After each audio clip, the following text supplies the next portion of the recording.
What's up, my dear students? So, we are back with another part, that is part 2 of the chapter 3. So, let's begin.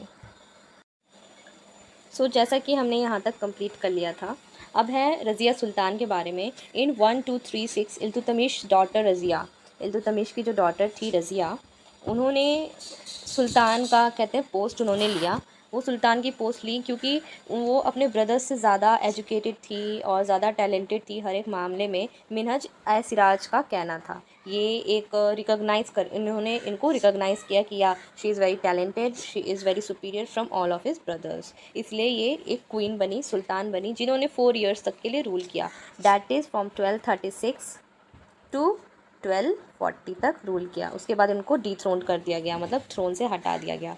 तो ये चीज़ था। वो society थी male dominating, okay, male dominating society थी। तो रज़िया सुल्तान का queen बनना मिनहज ए सिराज को भी रॉन्ग लगता था कि how she could be a queen, वो कैसे एक क्वीन बन सकती है, वो एक तो वुमेन है, how she could be a queen, वो कैसे एक मेल की प्लेस ले सकती है। भले वो तो ये जानते थे कि हाँ भाई वो वेरी टैलेंटेड है, बहुत ज़्यादा टैलेंटेड है, बट वो एक क्वीन की तरफ से रूल करे, क्वीन बन जाए, वो उनके पचने में नहीं था, मतलब उनसे वो डाइजेस्ट नहीं हो रहा था। ये चीज़ है। अब नेक्स्ट है what Minhaj i Siraj thought about Razia, Razia के बारे में वो क्या सोचते थे। मिनहज ए सिराज वो ये जानते थे कि queen, he thought that the queen's rule went against the ideal social order created by gods. वही जानते थे कि क्वीन का जो रूल है, जो आइडियल जो एक क्रिएट किया गया है रूल रेगुलेशन भगवान के द्वारा कि लड़कियां रूल नहीं कर सकती हैं, उसके तो अगेंस्ट है, उनका ये माइंडसेट था। और वो ये जानते थे कि women who suppose to be subordinate to man, women जिसको कहा जाता है मैन का सबॉर्डिनेट, मतलब मैन के साथ साथ काम करने वाली, उनके साथ चलने वाली, ओके, उनका सबॉर्डिनेट है जो वुमेन, उनके हर कदम पे साथ देने वाली, how she could be a ruler, ये चीज़ उनके मन में थी। और मिनहज ई सिराज को ये बात भी बहुत अलग लगती थी कि वो एक गर्ल है, बट वो इतनी टैलेंटेड कैसे हो सकती है, वो अपने भाइयों से ज़्यादा टैलेंटेड कैसे हो सकती है, ये हमेशा वो सोचा करते थे। How did she gain from all of her excellent qualities, वो कैसे सारी एक्सीलेंट क्वालिटीज़ ले सकती है, उनके मन में ये बातें रहती थी। अब देखिए रज़िया जब रूल कर रही थी अपने रूलिंग टाइम में, उन्होंने क्या किया, उन्होंने अपने रूलिंग टाइम में इंस्क्रिप्शंस लिखवाए, coins, let me do, okay, inscriptions and coins mentioned, उनके टाइम पे जो भी इंस्क्रिप्शंस और कॉइन्स हैं उन्होंने मेंशन किया that she is the daughter of Iltutmish, वो इल्तुतमिश की डॉटर हैं। उन्होंने अपने कॉइन्स में ये सारी चीज़ें इंग्रेविंग करवाई। This was in contrast to the queen Rudrama Devi, जैसे कि रुद्रमा देवी एक क्वीन थी, 1262 से 1289 तक इन्होंने रूल किया था। वो काकत्य डायनेस्टी की थी, जो कि मॉडर्न आंध्र प्रदेश में वो रूल करती थी, ओके, आंध्र प्रदेश की क्वीन थी, जिनकी डायनेस्टी क्या थी, ककत्या डायनेस्टी थी, ये उनकी डायनेस्टी थी, बहुत इंपॉर्टेंट है, याद रख लीजिए। रुद्रमा देवी कौन थी, she was a queen from Andhra Pradesh, but she belongs from Kakatiya dynasty, okay. और ये जो कुछ क्वींस है जैसे रज़िया हुई, ठीक है, रुद्रमा देवी हुई, और एक क्वीन और है जिनका नाम है दिद्दा, ठीक है, जिनको प्यार से लोग दीदी भी कहते हैं, एल्डर सिस्टर है, इसी नेम को इन्होंने ट्रांसफॉर्म करके दिद्दा उनका नाम रख दिया। ये कुछ हिस्ट्री में इंपॉर्टेंट फीमेल रूलर्स बहुत कम रही हैं, पर ये इंपॉर्टेंट है जिसको जो आप लर्न कर लीजिए, ताकि आपको किसी भी कॉम्पिटिटिव एग्ज़ाम में हेल्प करेगा। और जैसे कि हमारे आज़ादी के बाद से कोई वुमेन प्रेसिडेंट हुई है, अगर आपको पता है तो बताइए। ऑफकोर्स हुई हैं, दो हुई हैं, एक तो इंदिरा गांधी थी और एक द्रौपदी मुर्मू हुई हैं। तो ये सारी चीज़ें इंपॉर्टेंट है जो मैं बीच बीच में आपको बताती रहती हूँ। ये था रज़िया के बारे में। रुद्रमा देवी कौन थी, ककत्या डायनेस्टी की क्वीन थी, आंध्र प्रदेश में रूल करती थी। उसके बाद है एक अनदर क्वीन है जिनका नाम हिस्ट्री में दिया गया है, उनका नाम है Didda, okay, she was a queen from Kashmir, Kashmir में ये क्वीन थी। हर टाइटल इज़ इंटरेस्टिंग, दिद्दा किसी क्वीन का, आई मीन किसी गर्ल का नाम हो सकता है, अमेजिंग है ना भाई, दिद्दा कैसे हो सकता है, दीदी से डिराइव हुआ है, तो इनका ये टाइटल थोड़ा अमेजिंग था। इनको प्यार से लोग दीदी बुलाया करते थे, बहुत एल्डर थी, इसीलिए इनको दिद्दा नाम रूल किया, मतलब कि रख दिया गया। Given to love ruler by by her subjects, तो इन्होंने जैसा इनका कैरेक्टर था वैसा उनका नाम रख दिया गया दिद्दा।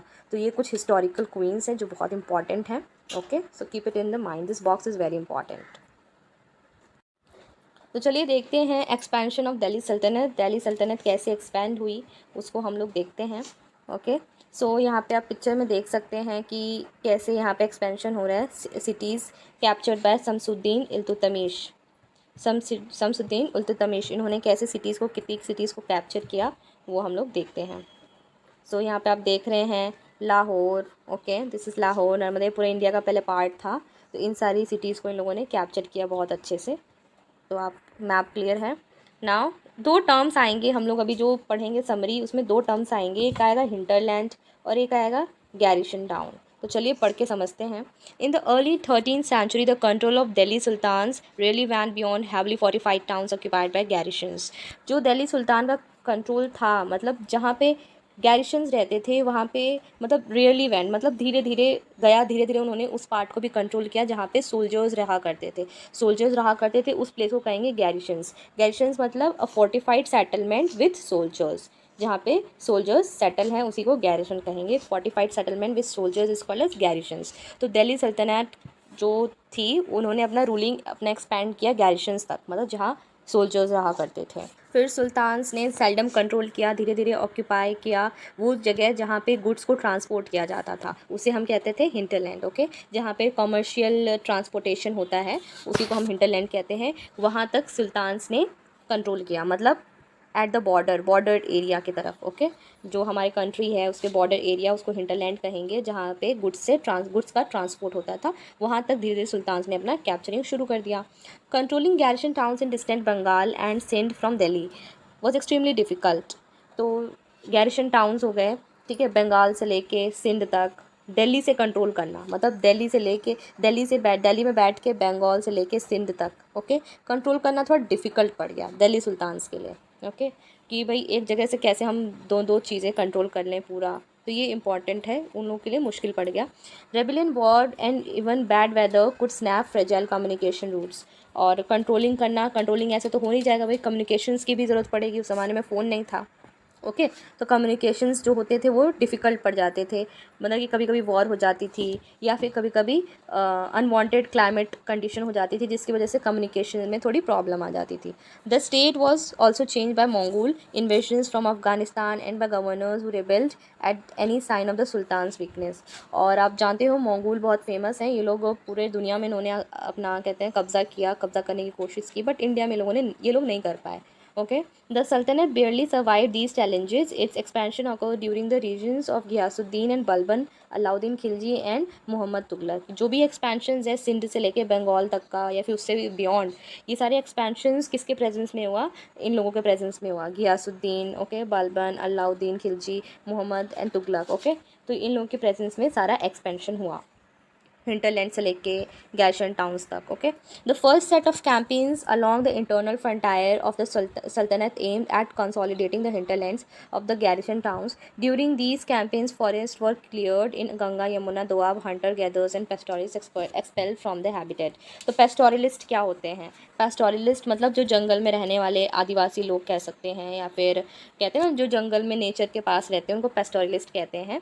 जो परमानेंट नहीं रहते हैं, एक जंगल से दूसरे जंगल जाते रहते हैं, तो उन लोगों को एक्सपेल किया गया, मतलब निकाल दिया गया उन लोग के हैबिटेट से। ओके, और क्या हुआ था, ये जैसे जैसे किंग्स एक्सपैंड कर रहे थे खुद को अदर एरियाज़ में, कॉमर्शियल एरियाज़ में, तो अब अपने मतलब बॉर्डर्ड एरिया में जा रहे थे जहाँ पे फॉरेस्ट था, वहाँ पे गंगा यमुना के जो फॉरेस्ट थे उसको क्लियर किया गया। जैसे ये गंगा है, यमुना है, दोआब है, तो इसके जो भी ये जो एरियाज़ हैं फॉरेस्ट से भरे हुए उन सबको क्लियर करना। ओके, क्लियर करके जो भी ज़मीन बच रही थी वहाँ से पेस्टोरलिस्ट को रिमूव कर दिया।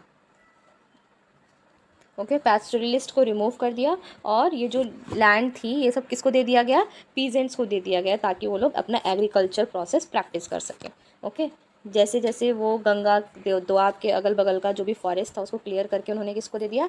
पीजेंट्स को दे दिया, ताकि वो लोग अपनी एग्रीकल्चर को इनक्रेज कर सकें, एग्रीकल्चर से ज़्यादा प्रोडक्शन कर सकें। Okay, new fortress and towns were establish to protect trade routes and to promote regional trade. और धीरे धीरे नए नए किले बनवाए गए और भी बहुत सारी सुविधाएं कर दी गई ताकि ट्रेड रूट क्या हो, प्रोटेक्ट रह सके।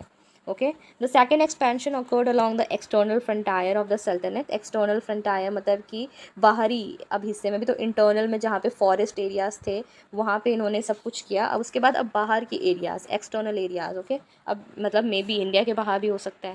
ओके, वहाँ पे भी इन्होंने कैसे देखा।